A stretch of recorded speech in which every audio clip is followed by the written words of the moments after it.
কাঁথির বুড়ো মোষকে চ্যালেঞ্জ করে বলছে, আয় সন্দেশখালী সিগুড়িবাসী একবার সিগুড়ি বাদ দিয়ে একবার সন্দেশখালীর মাটিতে পা দিয়ে দেখা, গায়ে তোর চামা থাকবে না, বুড়ো শর্মির জাফর বেঈমান।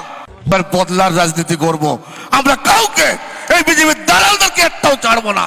জেনে রেখে দাও, তোমার এই কাঁথির বুড়ো মোষ এসে তোমাদেরকে বাঁচাতে পারবে না, পারবে না, পারবে না।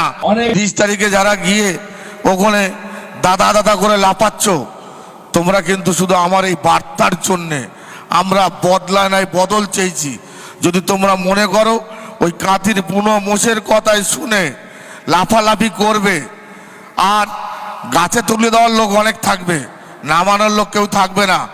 আমরা যদি মনে করি বদলার রাজনীতি করব, তাহলে কিন্তু সন্দেশখালীতে বিধানসভা বিজেপির পতাকা টানানোর লোক থাকবে না, গ্যারান্টি দিয়ে বলছি।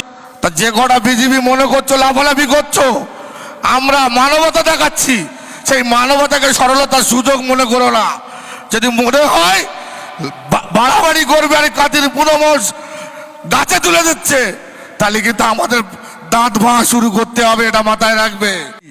সিবিআই ইডি বাদে সাধারণের বাল তো দূরের কথা, একটা চুল ছেড়ে দেখা বিজেপির দালালে কান খুলে শুনে নে। আমরা প্রতি বছরে ছাড় দিই, এবারে শুনে রেখে দাও বিজেপির নেতারা, চ্যালেঞ্জ করে বলছি, এবার তোমাদেরকে শুলিয়ে তুলবো 24-এর নির্বাচনের পরে। বলবে শাহজাহানকে এই করব, ওই শিবুকে এই করে নেবো, এই দেখে নেবো, ওর এই তত্ত্ব পেয়েছি। আমি বলি কাঁথির বুনো মোষ শুনে রেখে দে, শেখ শাহজাহান যদি কিছু করে থাকে সমাজের জন্য করেছে, মানুষের জন্য করেছে। তোর কোনো খতিয়ান আছে?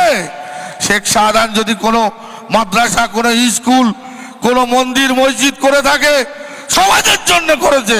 তুই একটা এরকম খতিয়ান দেখা, তুই এরকম ত্যাগ স্বীকার করে দেখা, কোনো জায়গায় যদি জমি দান করে থাকিস এরকম একটা খতিয়ান দেখা।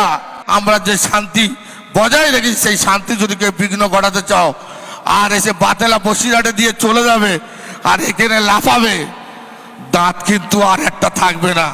আমরা দাঁত ভাঙা শুরু করব। যেরকম খালি দাঁতে জন্মেছ, ঠিক সাথে দাঁত না গালে থাকে সেই ব্যবস্থা আমরা করে দেবো।